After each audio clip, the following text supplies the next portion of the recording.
비밀의 문. 그 문은 항상 한 번에 열리지 않았다. 손잡이를 잡고 조금 더 힘을 줘야 했다. 그러면 어김없이 들리던 소리. 끼익. 지금 생각해보면 그건 문이 아니라 시간이 열리는 소리였다. 1975년 가을, 학교 뒷골목. 연탄 창고 옆에 붙어있던 작은 공간. 간판엔 청실만화방이라고 쓰여 있었다. 페인트가 벗겨진 글씨. 10년은 묵은 세월이 배어 있었다. 그 소리 하나에 아이들은 자동으로 신발을 벗었고 어른들은 자동으로 고개를 저었다. 거기 또 가냐? 지금은 간판도 떨어지고 유리창엔 먼지만 붙어 있지만 그날의 냄새만큼은 아직도 코끝에 남아있다.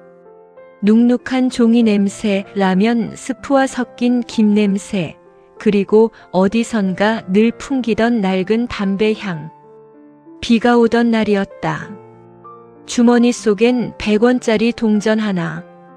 집에 가기엔 마음이 너무 무거웠고 갈 곳은 그곳 하나뿐이었다. 지금은 말한다. 그때가 좋았지. 하지만 솔직히 말하면 그때는 집이 편하지 않았다. 아버지는 늘 피곤했고 어머니는 늘 바빴고 아이들은 늘 눈치였다. 잘해도 혼났고 못해도 혼났다. 공부를 잘하면 그 정도로 되겠냐, 못하면 도대체 왜 그러냐. 그래서 아이들은 집에 오래 머물지 않았다.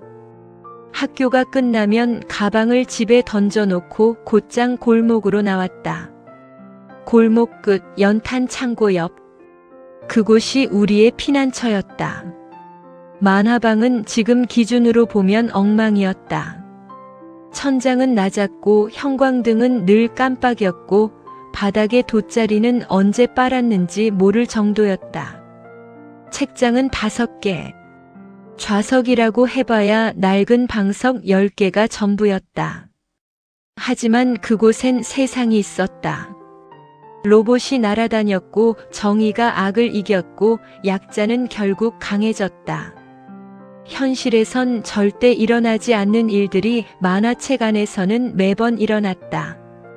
우리는 그걸 믿고 싶었다. 처음 그곳을 찾은 날 나는 12살이었다. 초등학교 6학년. 집에서 아버지와 싸우고 나왔다. 시험 성적 때문이었다. 문을 열고 들어갔다. 눅눅한 공기가 얼굴을 감쌌다. 카운터 뒤엔 한 남자가 앉아 있었다. 40쯤 돼 보였다. 회색 러닝 셔츠에 낡은 슬리퍼.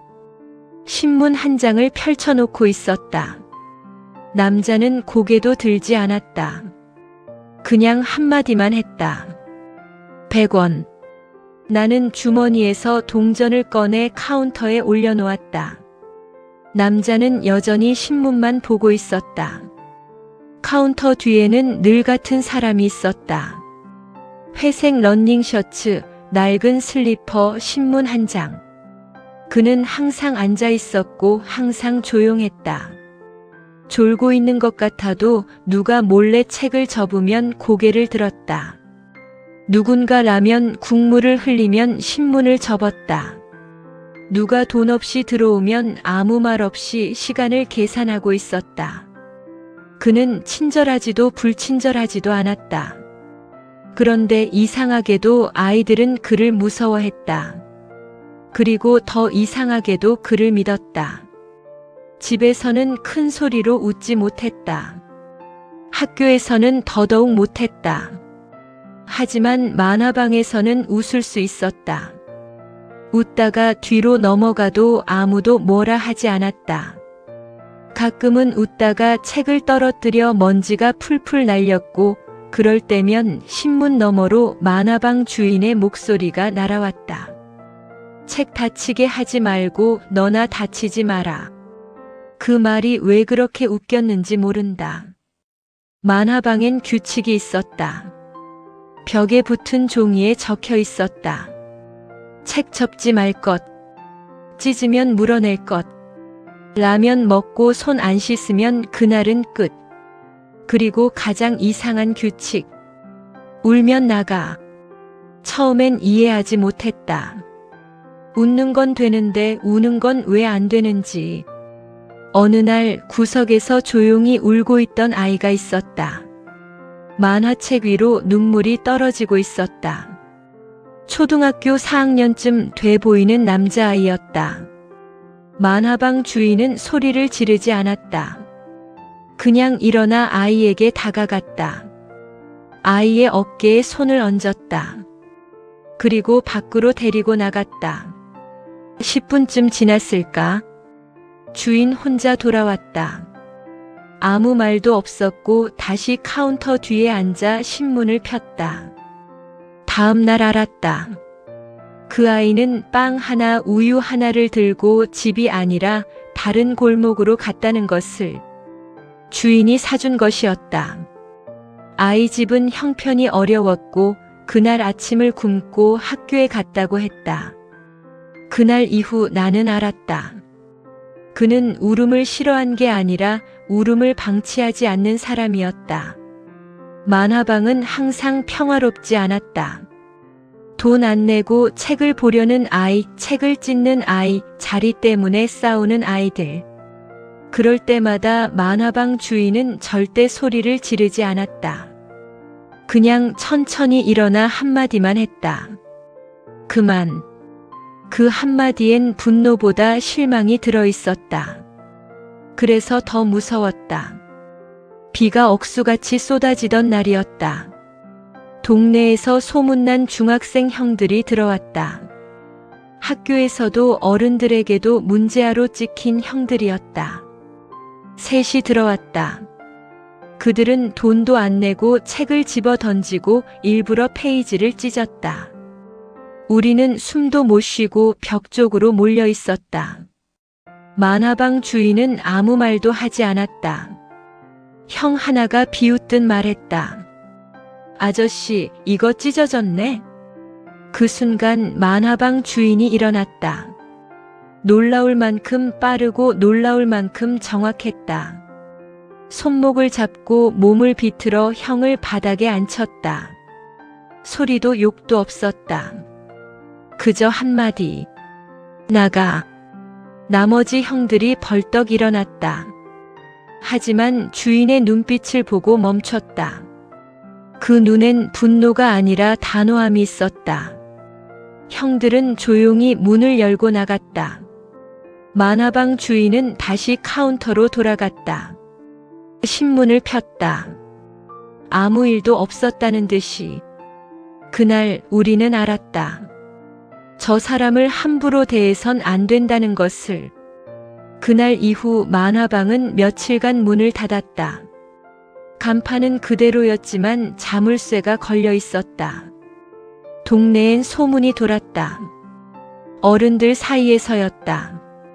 만화방 주인이 예전에 깡패였다는 소문. 사람을 다치게 해서 도망쳐왔다는 소문. 그래서 만화방이나 하고 있다는 소문. 어른들은 고개를 끄덕였다. 그래서 만화방이나 했겠지. 아이들한테 가지 말라고 했다. 위험하다고 했다. 하지만 아이들은 그 말을 믿지 않았다. 우리는 알고 있었다. 저 사람이 나쁜 사람이 아니라는 걸. 일주일 뒤 만화방이 다시 문을 열었다. 주인은 여전히 같은 자리에 앉아 있었다. 달라진 건 없었다. 나는 조심스럽게 들어가서 100원을 내밀었다. 주인은 받았다. 그리고 처음으로 나를 똑바로 봤다. 너 맨날 오는구나. 뭐 보냐? 독고 타기요. 좋아하냐? 네. 강해서요. 주인이 작게 웃었고 처음 보는 표정이었다. 강한 게 다가 아니야. 나는 무슨 말인지 몰랐다. 하지만 그 말은 오래 기억에 남았다. 중학생이 됐고 만화방은 여전히 그곳에 있었다. 만화방은 조용해졌고 예전처럼 북적이지 않았다. 어느 날 주인이 말했다. 이제 그만둘까봐. 손님이 없어. 수입도 없고, 나이도 들었고. 그러지 마세요. 여기 없으면 우리 어디 가요? 주인이 웃었다. 너희도 이제 다 컸잖아. 그래도요. 이곳이 필요해요. 주인이 한참을 생각했다. 그래. 조금만 더 해볼게. 시간이 흘러 대학생이 됐다. 옛날 생각이 나서 만화방 앞에 섰지만 문이 닫혀 있었다. 옆 슈퍼에 들어가 물었다. 만화방 어떻게 된 거예요? 주인 할아버지 돌아가셨어. 3달 전에. 폐렴이었대. 연고가 없으니까. 나는 말을 잇지 못했다. 근데 유언이 있었대. 만화책들 다 아이들한테 나눠주라고. 그래서 동네 아이들이 다 가져갔어.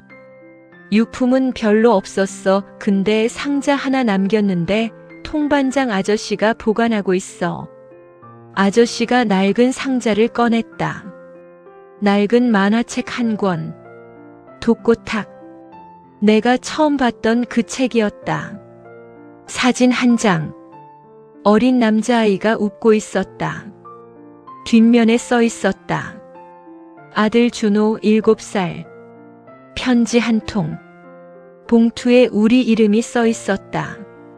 철수에게 그리고 아이들에게. 이 편지를 읽을 때쯤이면 난 아마 없을 거야. 미안하다. 인사도 제대로 못하고 가서. 너희한테 하고 싶은 말이 있어. 고맙다. 진심으로. 너희가 없었으면 난 진작 세상을 떠났을 거야. 아들을 잃고 나서 난 살 이유가 없었어. 매일이 지옥이었어. 근데 너희를 만나고 나서 달라졌어. 너희가 만화방 문을 열 때마다 내 아들이 살아 돌아온 것 같았어. 너희가 웃을 때마다 내 아들의 웃음소리가 들렸어. 너희가 울 때마다 내가 지켜줘야 할 이유가 생겼어. 그래서 버텼어. 10년을 버텼어. 너희 덕분에.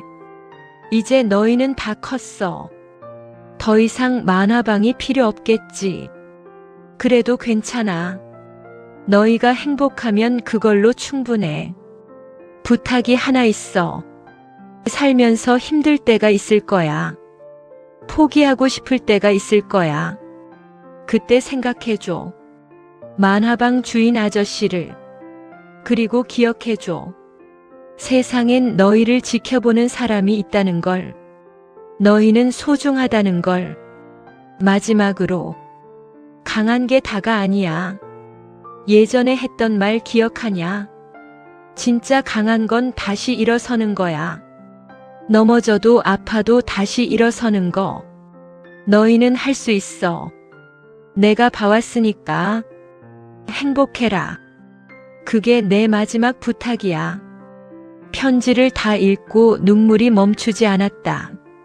만화방이 있던 자리는 이제 작은 공원이 됐다. 벤치가 몇 개 있다. 가끔 그곳에 앉는다. 내 아들이 7살이 됐다. 어느 날 아들이 물었다. 아빠, 어릴 때 뭐 하고 놀았어? 나는 아들을 데리고 그곳에 갔다. 공원 벤치에 앉았다. 여기에 만화방이 있었어. 만화책을 보는 곳. 아주 좋은 곳이었어. 지금은 없어요? 응.